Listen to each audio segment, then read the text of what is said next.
बोलो विष्णु भगवान की जय। बोलो लक्ष्मी नारायण भगवान की जय। आज हम आषाढ़ मास के शुक्ल पक्ष की एकादशी के महात्म्य का रसपान करेंगे। युधिष्ठिर ने पूछा, भगवान, आषाढ़ मास के शुक्ल पक्ष में कौन सी एकादशी होती है, उसका नाम और विधि क्या है, यह बतलाने की कृपा करें। भगवान श्री कृष्ण बोले, हे राजन, आषाढ़ मास के शुक्ल पक्ष की एकादशी का नाम शयनी एकादशी है। मैं उसका वर्णन करता हूँ। वह महान पुण्यमयी, स्वर्ग और मोक्ष प्रदान करने वाली, सब पापों को हरने वाली तथा यह व्रत सबसे उत्तम व्रत है। आषाढ़ शुक्ल पक्ष में शयनी एकादशी के दिन जिन्होंने कमल पुष्प में कमल लोचन भगवान विष्णु का पूजन तथा एकादशी का उत्तम व्रत किया है, उन्होंने तीनों लोकों और तीनों सनातन देवताओं का पूजन कर लिया।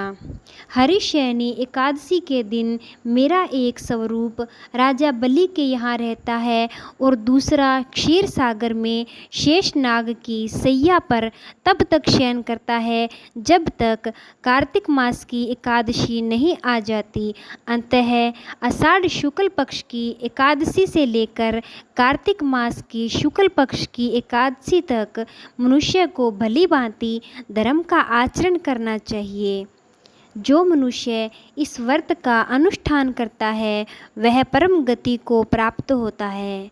इस कारण यत्न पूर्वक इस एकादशी का व्रत करना चाहिए। एकादशी की रात में जागरण करके शंख चक्र और गदा धारण करने वाले भगवान विष्णु की भक्ति पूर्वक पूजा करनी चाहिए। ऐसा करने वाले पुरुष के पुण्य की गणना करने में चतुर्मुख ब्रह्मा जी भी असमर्थ हैं। हे राजन, जो इस प्रकार भोग और मोक्ष प्रदान करने वाले सर्प पापहारी एकादशी के उत्तम व्रत का पालन करता है, वह जाति का चंडाल होने पर भी संसार में सदा मेरा प्रिय करने वाला है। जो मनुष्य दीपदान, पलाश के पत्ते पर भोजन और व्रत करते हुए चौमासा व्यतीत करते हैं, वे मेरे प्रिय हैं। चौमासे में भगवान विष्णु सोए रहते हैं, इसलिए मनुष्य को भूमि पर शयन करना चाहिए। सावन में साग, भादों में दही, क्वार में दूध और कार्तिक में दाल का त्याग करना चाहिए। अथवा जो चौमासे में ब्रह्मचर्य का पालन करता है वह परम गति को प्राप्त होता है। हे राजन, एकादशी के व्रत से ही मनुष्य सब पापों से मुक्त हो जाता है। अंततः सदा इसका व्रत करना चाहिए, कभी भूलना नहीं चाहिए।